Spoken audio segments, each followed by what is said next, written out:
Meu nome é Dani e eu estarei lendo o texto de Hildegard Schneider, autora e líder do Ministério World Wide Wings. O tema de hoje é o duplo furto do dia da festa de Yom Teruah. Imagine comigo um palácio real onde existem grandes riquezas e tesouros. 2 antigos servos da equipe real arquitetaram um plano maligno para furtar as joias e tiaras mais valiosas. E sua ação teve sucesso, porque eles conheciam muito bem o palácio. Furtaram as joias mais valiosas e trocaram por imitações, para que a família real não descobrisse o roubo tão rapidamente. Esta história mostra, assim como na vida real, que os ladrões sempre roubam o que há de mais valioso. Um servo infiel também invadiu o tesouro de Yahvé, seu calendário de festas. Lemos sobre ele.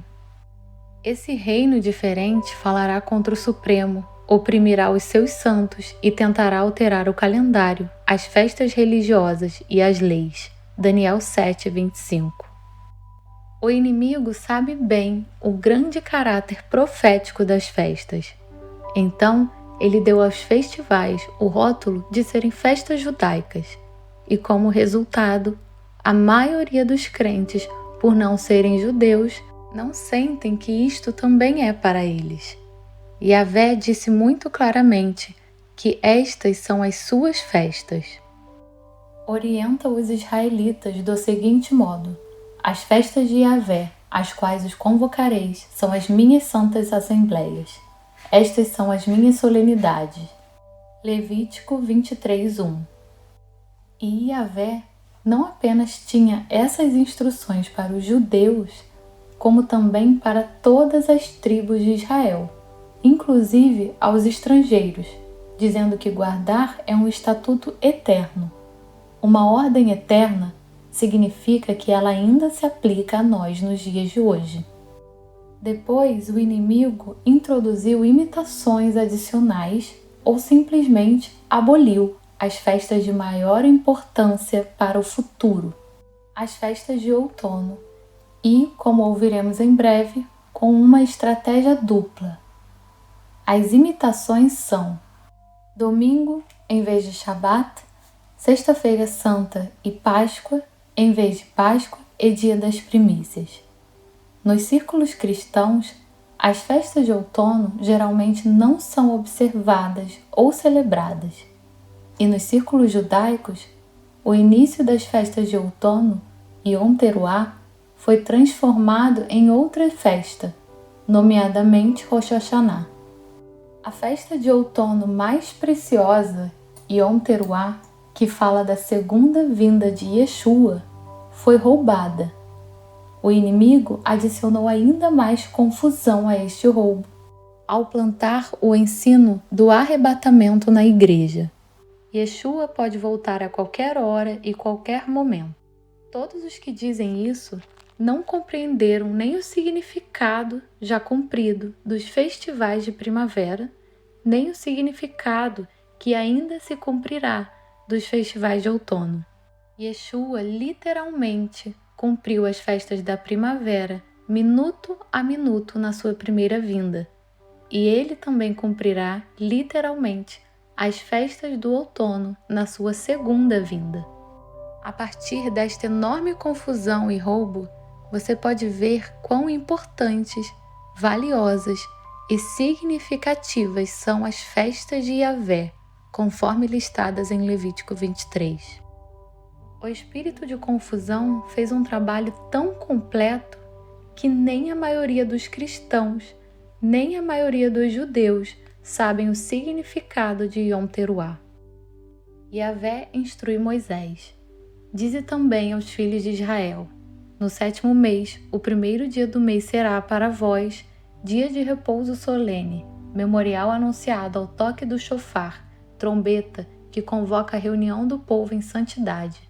Não fareis nenhuma obra servil e apresentareis oferenda queimada a Yahvé. Levítico 23, 24, 25. Em hebraico, isso significa descanso. será um Shabat para vós.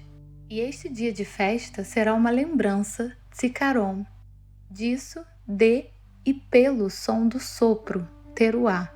Teruá tem o significado: alarme, sinal, barulho de tempestade, grito, grito de guerra ou grito de alarme ou de alegria.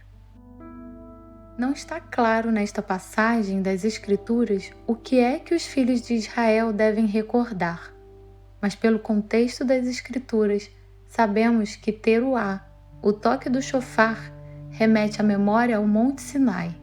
E o que aconteceu no Monte Sinai? Ao alvorecer do terceiro dia, houve trovões, relâmpagos e uma espessa nuvem sobre a montanha, e um clangor muito forte de trombeta. E todas as pessoas que estavam no acampamento começaram a tremer de medo.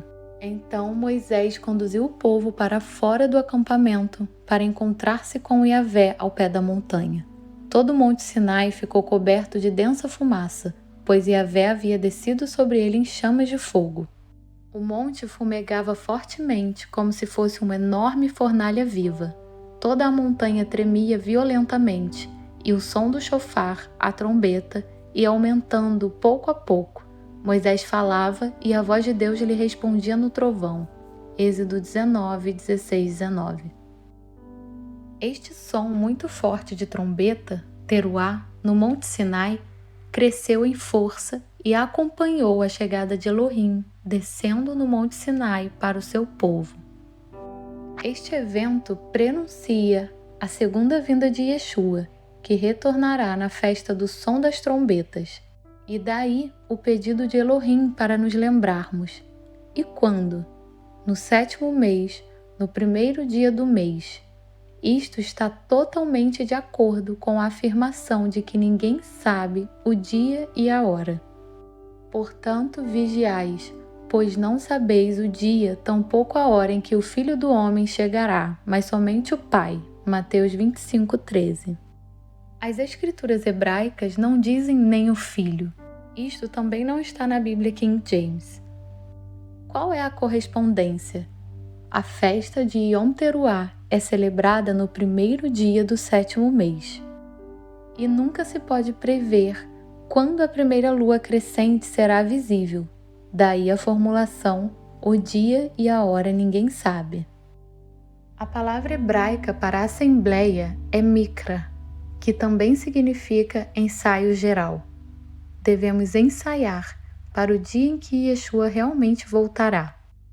Yom Teruá não se trata apenas de lembrar, mas de lembrar Yahvé de nós mesmos ao tocar o shofar.